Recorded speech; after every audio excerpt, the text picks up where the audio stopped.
Xin chào mọi người. Hôm nay tôi lại có cái thời gian chia sẻ cho các bạn cái bệnh rất đơn giản, nhưng mà làm muốn chia sẻ cho những người chưa làm thì làm, của những người nào biết làm rồi thì thôi bỏ qua. Tức là cái cam IP khi mà nước không ai nước nó vào đấy, để cái chân con lách của nó là chân kết nối ấy, là nó bị oxy hóa mà nó bị cháy chập, nó bị gãy một chân. Thì bây giờ mình phải làm cách gì để thay, và nó đơn giản nhất mà lại hiệu quả mà lại đạt như ý. Bây giờ mọi người cùng xem.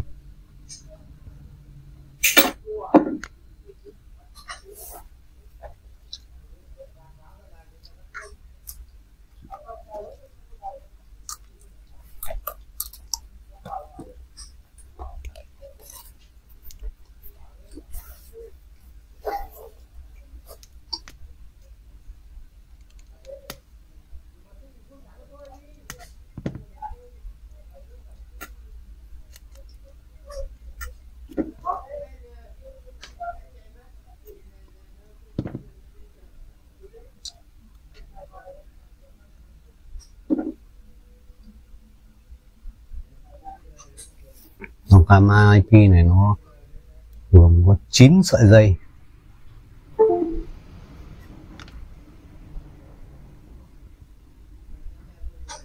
Trong đó là có gồm có 4 dây là để kết nối với đường dây LAN, tín hiệu LAN, và 4 dây thì gồm 2 dây màu đỏ dương, 2 dây một dây trắng đen, một dây đen. Này là dây số 1, là dây trắng cam.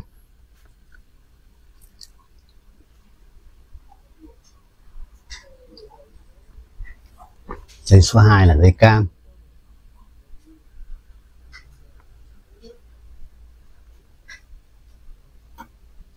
Dây số 3 xem là trắng xanh.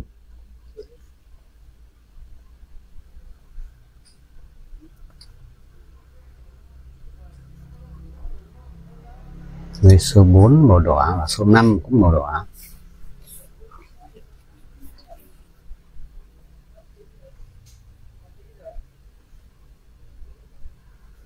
Thế mà một số 6 thì sẽ là màu xanh lá.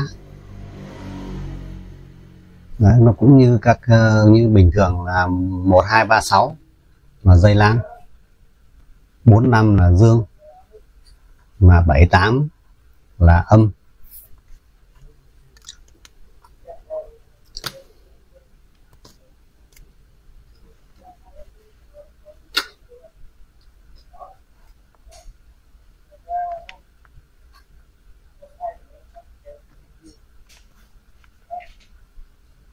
Hóa ra B cộng 12V, đen là B trừ.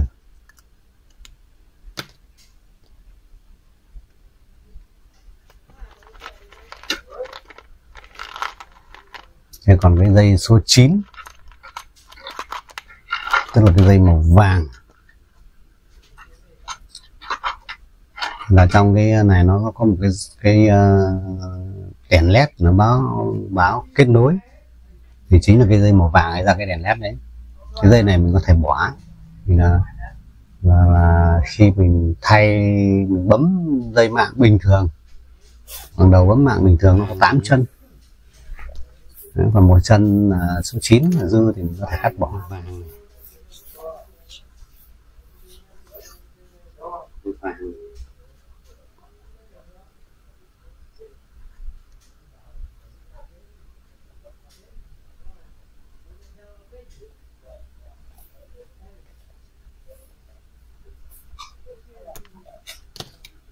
Dây màu vàng.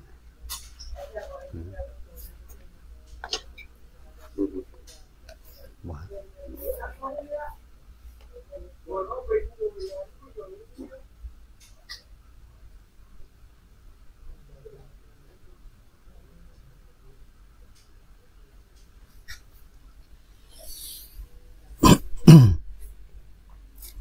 sắp xếp dây bấm như bình thường, như chuẩn bê bình thường, trắng, cam, cam, xanh. Đấy, 1 2 3, 6 là xanh lá, 3 là trắng xanh như bình thường.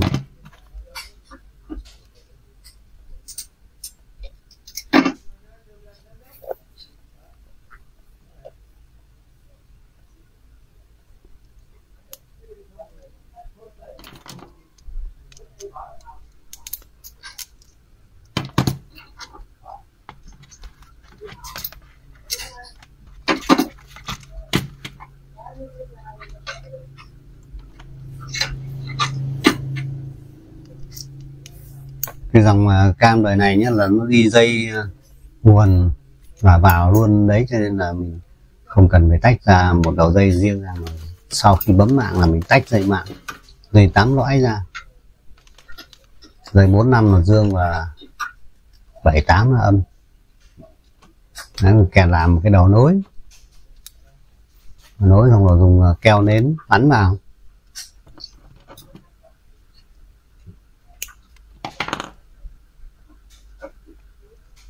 Cắt cái dây đi,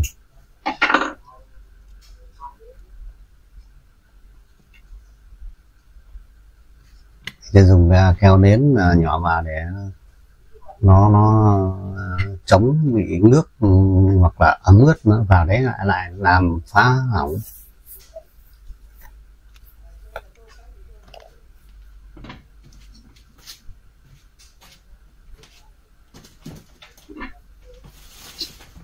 Mình sẽ lấy một ít đoạn ống co nhiệt.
Mọi người xem và like, đăng ký, người là chưa đăng ký thì đăng ký ủng hộ kênh nhé.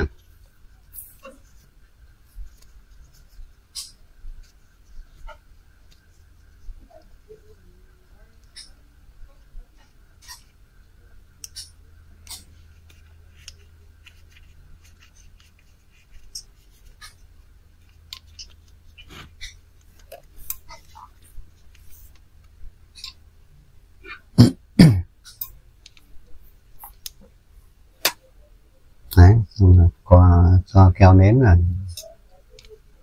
chống nước.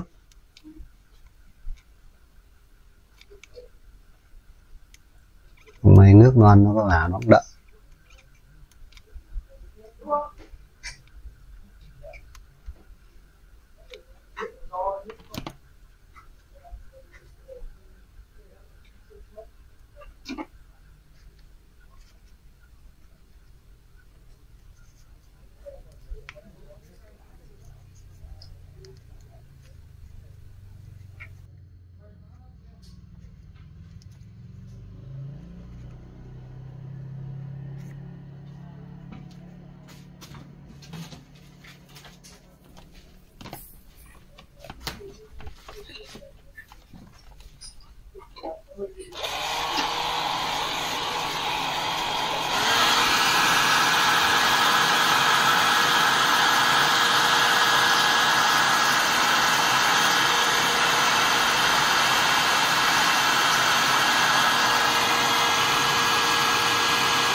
Máy sấy này không đủ nhiệt, lấy cái khóa chuyên dụng.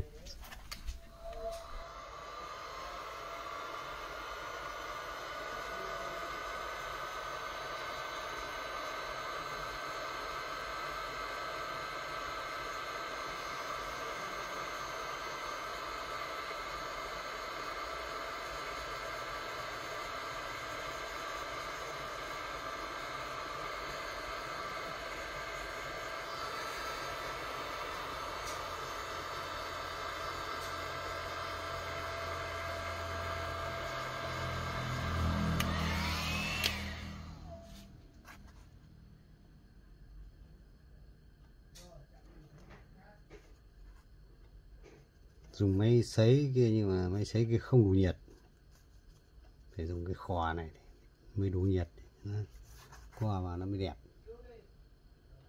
Đấy, qua vào nó mới đẹp. Thế là ta đã được cái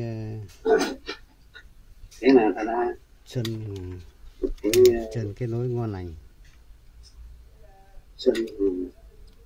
Chân kết nối ngon lành.